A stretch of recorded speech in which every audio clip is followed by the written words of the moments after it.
আসসালামু আলাইকুম গাইস।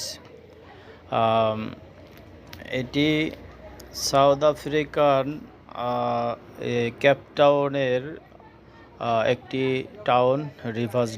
রিভার্সডালের একটি লোকেশন এবং টাউন এর কাছাকাছি। এই লোকেশনটা খুবই সুন্দর এবং ক্রাইম মুক্ত। তো এখানে নির্বিঘ্নে চলাফেরা করা যায়। সাউথ আফ্রিকার অন্যান্য লোকেশন এত নিরাপদ না, এই লোকেশনটা খুবই নিরাপদ। তো এখানে কিছু বাড়িঘর দেখা যাচ্ছে, পরিবেশ, এই কিছু ছেলে মেয়ে এখানে আছে, এটা আফ্রিকান ছেলে মেয়ে।